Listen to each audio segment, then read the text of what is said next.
I haven't seen anything like that. Never really seen done before. Something you more than likely have never experienced. We had not seen up until this point. I have never read that in manga. Which have never been seen before. I have never read that or seen that in anime. It's like nothing we've ever seen before. I haven't seen it yet. And we haven't seen anything even close to that. If you want originality, you want something different, which we'd never seen before. Yo, this is hype.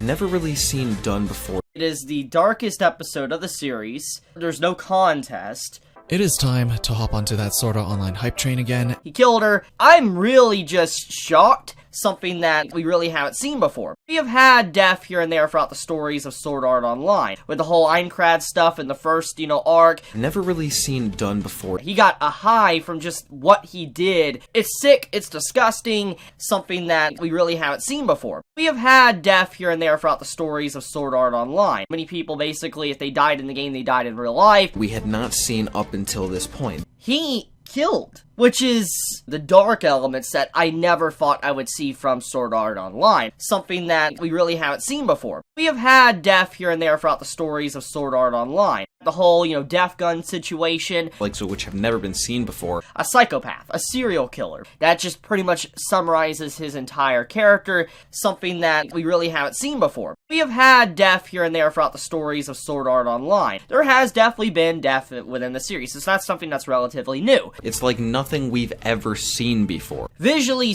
seeing it without any censorship, that's what really caught me by surprise. Not something I expected, something that we really haven't seen before. It's a lot darker than anything we've seen before. It really does set a tone for where this arc of SAO is going, and how different it really is from the previous arcs of SAO. Something that we really haven't seen before. Alicization will be the arc that will cement itself as the arc that changed everyone's perception of SAO for the better. Never really seen done before. I made a topic in the Boruto sub-forum and asked them if they actually believe the bullshit forever fail said in the previous Borutard video. I only found one guy who had a lot to say in his defense, and by a lot I mean ridiculous amounts of mental gymnastics. Let's go over them. Mental gymnastic number 1. Typical shonen have a build-up. Boruto has no build-up, therefore it's a subversion of shonen.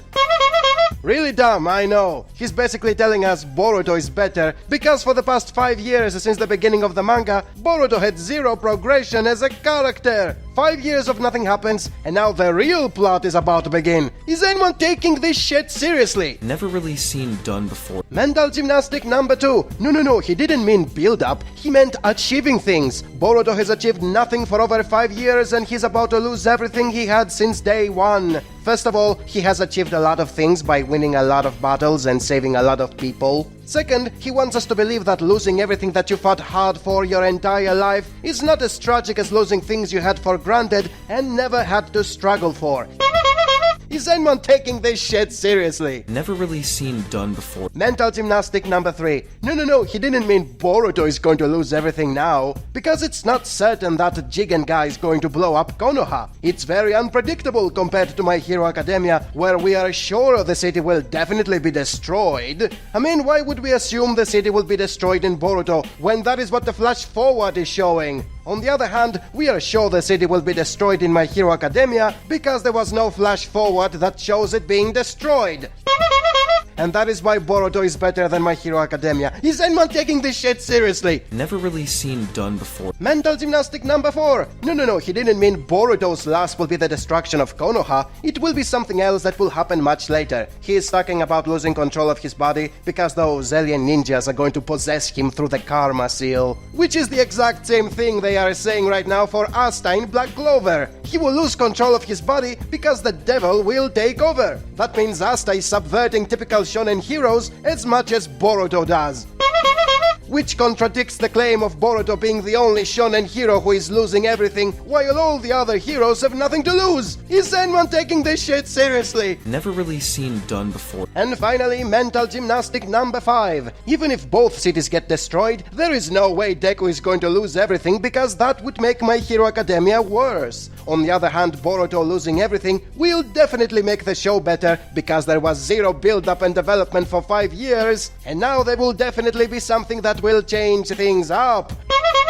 What amazing reasoning. Killing off Bakugo and All Might and Todoroki would definitely make My Hero Academia worse. On the other hand, killing Naruto and Sasuke and Kakashi will definitely make Boruto a better show. It's not as if the only time this stupid anime gets some attention is when they show the older characters, and it's not like nobody watches it when it's just Boruto eating hamburgers and playing silly games with the new generation. Is anyone taking this shit seriously? Never really seen done before. Thank goodness there is at least one other person in that sub who thinks like a normal human being. Boruto is nothing special. There have been dozens of other protagonists who have been through the same crap. It's not something we haven't seen before. It's a typical shonen and it follows typical shonen cliches. Boruto is not going to lose everything, and even the things he's going to lose will be brought back soon afterwards. Stop expecting things to happen when it's impossible to happen in a shonen. You're just going to end up disappointed for expecting too much out of a show that, according to the fans, had zero build-up, zero progression, and the real plot has yet to begin. Is anyone taking this shit seriously? Never really seen done before. Racial themes aren't typically a topic you expect to see explored in anime.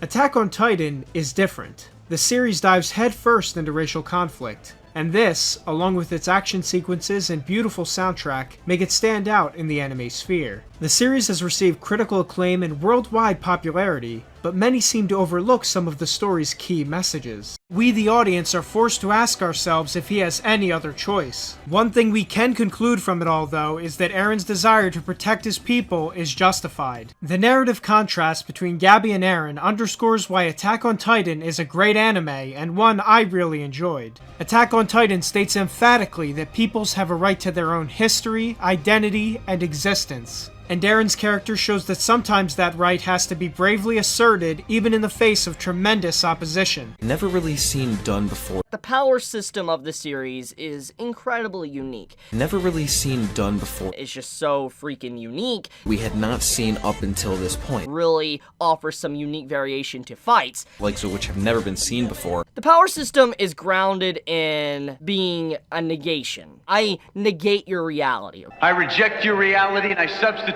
my own. He has the ability called Undead. He negates death itself. Never really seen done before. She literally negates luck itself. We had not seen up until this point. This can definitely lead to a lot of unique fights. Likes of which have never been seen before. Literally negating the very reality of justice itself and forcing them to go against what they believe in. Never really seen done before. You have those who are able to negate others with different things. We had not seen up until this point. Unseen is an ability to where you are invisible. Nobody can actually see you whatsoever. You apply that to yourself and it allows it to where people can't see you. Likes of which have never been seen before. So yeah, this is just examples of what the series has to offer, and I think it's just incredibly underrated. I reject your reality and I substitute my own. I don't see more people talking about Undead Unluck's crazy power system that really stands out. It's super unique. Never really seen done before. And even the story itself is super unique. We had not seen up until this point. There's even negators that actually get affected by their ability. Like, it's always activated, which means that they're never able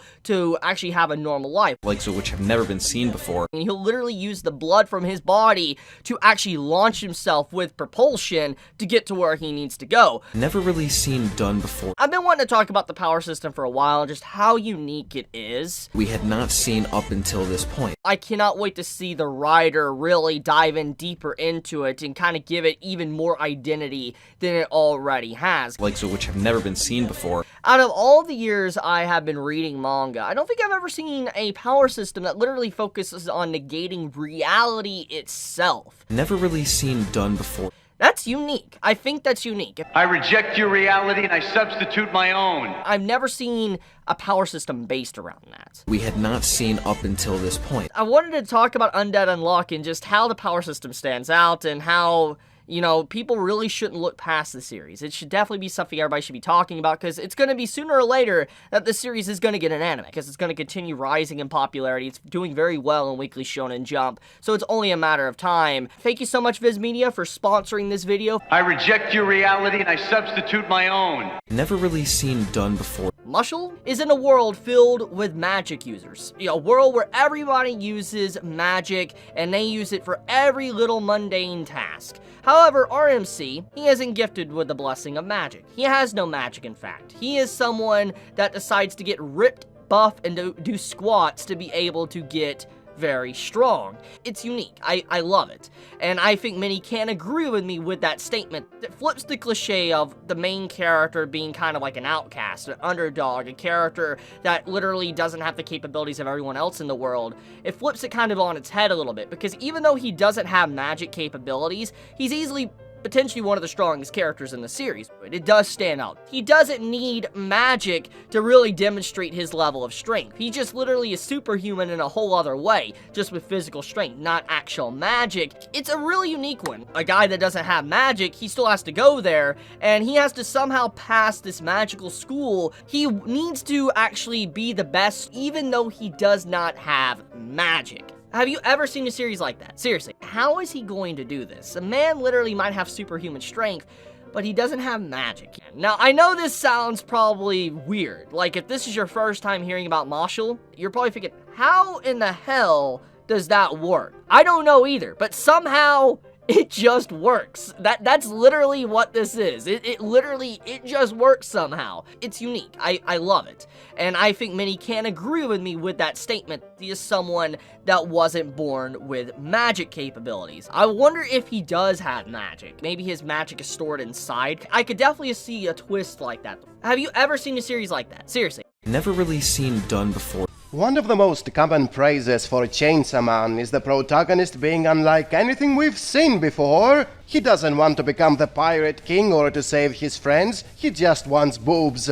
It's unlike anything we've seen before and has never happened again. Only thing, it has. There are lots of 80s protagonists who also don't give a shit about becoming pirate kings or helping their friends as much as grabbing boobs. So you might say it hasn't happened ever since, which was like 40 years ago. Denji is something that hasn't happened again in 40 years. I mean, who would remember such old shows? Most anime fans don't know or care about anything that is older than a couple of years. Thus it makes sense why they don't know or care about those anime. If only there were recent anime adaptations of those 80s protagonists. If only they came out at the same time as Chainsaw Man, so people will remember them. That would really help.